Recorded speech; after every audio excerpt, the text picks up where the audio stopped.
नमस्कार, दिल्ली न्यूज में आपका बहुत बहुत स्वागत है। चलिए देखते हैं आज की 15 फटाफट बड़ी खबरों को। बीजेपी विधायकों के निलंबन पर दिल्ली हाईकोर्ट का बड़ा फैसला। दिल्ली हाईकोर्ट ने बुधवार को बड़ा फैसला सुनाते हुए दिल्ली विधानसभा से 7 बीजेपी विधायकों का अनिश्चितकालीन निलंबन रद्द कर दिया है। दिल्ली हाईकोर्ट ने इस मामले में 27 फरवरी को फैसला सुरक्षित रख लिया था। इन विधायकों पर उपराज्यपाल विनय कुमार सक्सेना के अभिभाषण को बाधित करने के आरोप थे, जिसके बाद उन्हें विधानसभा से निलंबित कर दिया गया था। आम आदमी पार्टी के विधायक दिलीप कुमार पांडे ने बीजेपी के इन विधायकों के खिलाफ निलंबन का प्रस्ताव रखा था, जिसे पारित कर दिया गया था।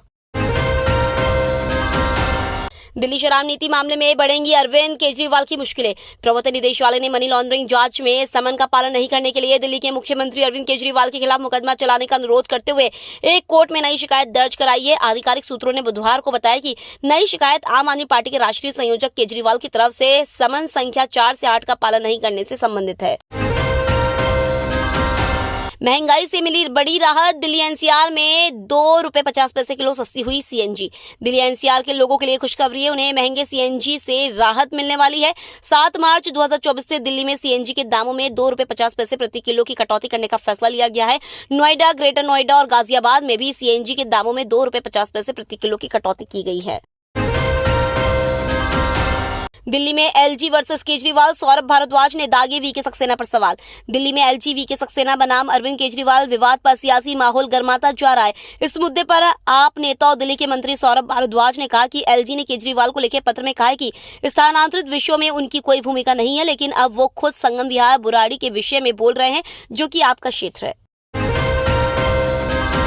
किसानों के दिल्ली कूच के ऐलान के बाद अलर्ट मोड पर रही पुलिस। रेलवे और मेट्रो स्टेशनों पर भी सुरक्षा। किसानों के दिल्ली कूच ऐलान को देखते हुए पुलिस बुधवार सुबह से ही अलर्ट मोड पर रही। सीमावर्ती इलाकों के अलावा रेलवे स्टेशन और बस अड्डे पर भी सुबह से ही कड़ी चौकसी बरती जा रही थी।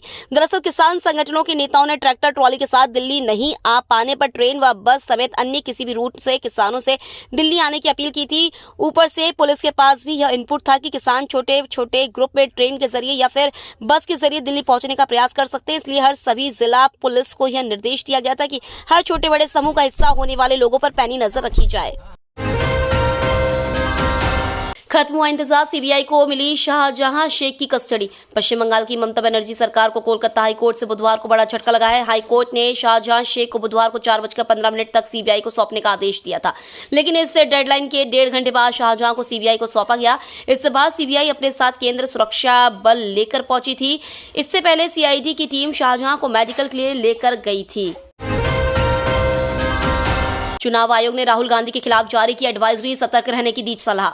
लोकसभा चुनाव से पहले चुनाव आयोग ने कांग्रेस सांसद राहुल गांधी के खिलाफ एक एडवाइजरी जारी की है। इस एडवाइजरी के तहत उन्हें सतर्क रहने की सलाह दी गई है। दरअसल प्रधानमंत्री नरेंद्र मोदी के खिलाफ की गई टिप्पणी के मामले में दिल्ली हाईकोर्ट के आदेश पर विचार करने के बाद ही चुनाव आयोग ने राहुल गांधी को यह सलाह दी है। राहुल गांधी ने सभा को संबोधित करते हुए कहा था, पीएम का मतलब है पनौती मोदी। उन्होंने विश्व कप के फाइनल मैच का जिक्र करते हुए कहा कि हमारे लड़के अच्छा खासा वर्ल्ड कप जीत रहे थे, लेकिन उन्हें हरवा दिया। होली से पहले केंद्र सरकार करेगी डीए बढ़ोतरी का ऐलान। केंद्र सरकार के कर्मचारियों को होली से पहले मोदी सरकार की तरफ से बड़ा गिफ्ट मिल सकता है। केंद्र सरकार के कर्मचारियों को महंगाई भत्ता 4% बढ़ने की संभावना जताई जा रही है। सरकार महंगाई भत्ता और महंगाई राहत दोनों बढ़ा सकती है। केंद्र सरकार के कर्मचारी अपने अगले महंगाई भत्ते बढ़ोतरी का बहुत ही बेसब्री से इंतजार करते हुए नजर आ रहे हैं। भारत व अमेरिका ने पाकिस्तान को मुंबई और पठानकोट हमले के दोषियों पर कार्रवाई करने की मांग की। भारत और अमेरिका ने एक बार फिर मुंबई और पठानकोट हमले के दोषियों को सजा दिलाने की मांग की। आतंकवाद के खिलाफ सहयोग पर भारत व अमेरिका के बीच गठित संयुक्त कार्य दल की 20वीं बैठक मंगलवार को हुई और बुधवार को इसका संयुक्त बयान जारी किया गया है। इसमें पाकिस्तान का नाम तो नहीं लिया गया है, लेकिन दोनों देशों ने एक साथ वर्ष 2008 में मुंबई पर हुए आतंकी हमले और वर्ष 2016 में पठानकोट हमले के दोषियों को सजा दिलाने की बात कही है। खेलो इंडिया के एथलीट्स को केंद्र सरकार का तोहफा। अब होंगे सरकारी नौकरियों के लिए पात्र। अनुराग ठाकुर के ऐलान के अनुसार अब खेलो इंडिया के खिलाड़ी सरकारी नौकरी के लिए योग्य होंगे। खेल और युवा मामलों के मंत्री अनुराग ठाकुर ने सोशल मीडिया प्लेटफॉर्म एक्स पर एक पोस्ट करते हुए यह जानकारी दी है। केंद्रीय मंत्री अनुराग ठाकुर ने खेलो इंडिया के एथलीट खिलाड़ियों को बड़ी सौगात देते हुए उनकी सरकारी नौकरी की पात्रता की घोषणा की है। अनुराग ठाकुर ने बुधवार को कहा कि खेलो इंडिया के एथलीट अब सरकारी नौकरियों के लिए पात्र होंगे। राहुल गांधी अमेठी से वहीं रायबरेली से चुनावी राजनीति में प्रवेश करेंगी प्रियंका गांधी वाड्रा। कांग्रेस के पूर्व अध्यक्ष और वरिष्ठ नेता राहुल गांधी आगामी लोकसभा चुनाव में अमेठी से चुनावी मैदान में होंगे। सूत्रों से मिल रही जानकारी के अनुसार राहुल गांधी इस बार अमेठी और वायनाड से चुनाव लड़ सकते हैं।